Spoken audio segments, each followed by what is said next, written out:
Hey y'all, it's me, and I've been playing the Dragon Age series for quite a while now, and gone through Dragon Age Origins, all the DLC for that, Dragon Age 2, the DLC for that, and currently on Dragon Age Inquisition, and wanted to go over my thoughts for Dragon Age 2 and really how I feel about it. And afterwards, I think in another video I'm going to go over Dragon Age Origins, the DLC, and as well for the Dragon Age 2 DLC. But this video will just be the Dragon Age 2 game as a whole. So going into this game, I knew what to expect. I knew certain aspects of the game. I knew the combat would be upgraded from Origins. It was 100% faster paced. It was a newer game, of course, but I feel like the companions as a whole were better. Now, when I say better, I need to catch myself when I say better, due to the fact that a lot of people would say that, well, they'll say, hey, I like the companions in Dragon Age Origins a bit more. Yeah, that's fine, but I think I like the mixture of the Origins companions and the Dragon Age 2 companions a lot. And what I mean by that is that I haven't felt like this in Dragon Age Inquisition, but in Dragon Age Origins and in Dragon Age 2, based upon your choices that you can make with the dialogue options, your companions can choose to leave you. So say you don't fulfill like a companion quest line, or say you do something that a companion doesn't approve of, they can say, oh, you're not that great, or I thought you would be better. So I find that really interesting and very appealing to not only the companions as a whole, but also they really integrate that for the main quest, I feel, because it can impact the main quest due to, say, who you bring with you on all the missions. Because I usually brought the same companions each time. It was Varric, Meryl, and a few others. I mixed those up, but it was usually always Varric and Meryl. And what made it interesting was that the fact that ever since Dragon Age 2, in Dragon Age 2 and in Inquisition, Varric has been my favorite. I think he's overtaken that spot since Alistair. And going back to Dragon Age 2, I'll point out the fact, we'll go over the main quest a bit, is that the main quest, and I won't go into too many spoilers, but I think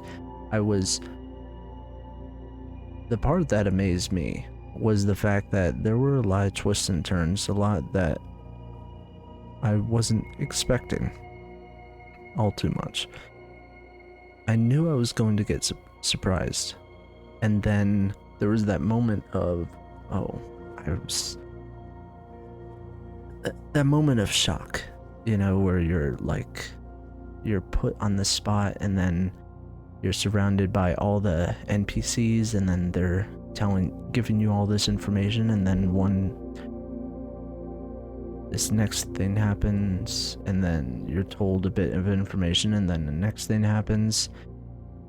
So I think that is what made the main quest line so good, and the fact that everything led up to that ultimate moment is what made the main quest line so good. And the fact that, I'll add this, is that all the side quests, the companion quests, which you could do.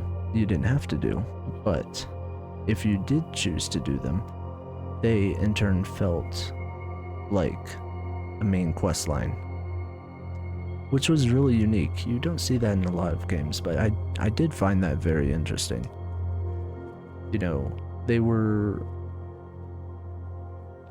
a bit different than in Dragon Age Origins or in other role-playing games I have played, whereas you do a companion quest, a quest for a companion, and they say, oh, let's go to this place, and you say, okay, let's go to this place, and then they say, okay, I want it done this way, and then you can disagree with what they're saying, and then they say, oh, I thought you trusted me.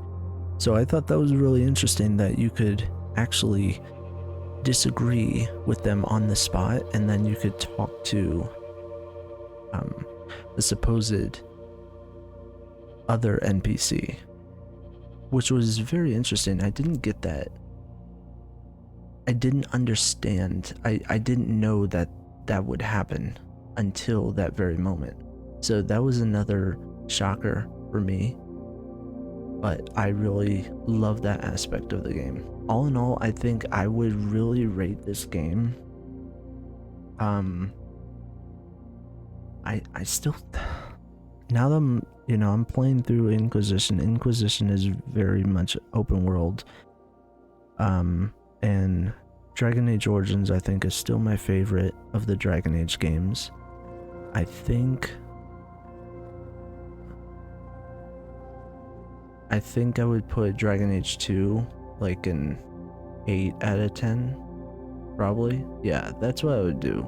I would probably put it an 8 out of 10. I wouldn't put it like, some people would rate it a 9 out of 10, and that's perfectly fine. It doesn't have to be everyone's favorite game.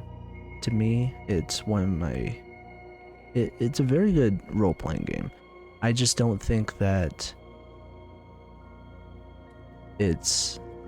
maybe it's because Dragon Age Origins was one of my, I remember playing it over and over and over again, especially the beginning of Origins. And I'll have to replay Dragon Age 2 to really get that feel. But I will say, I think giving a score such as an 8 isn't that bad. It might be between an 8 or an 8.5. So yeah, that's my score for that, and then I'll keep moving with some more videos, and I'll still be doing some more Let's Plays. So, but until next time, I'll catch y'all later, and take care.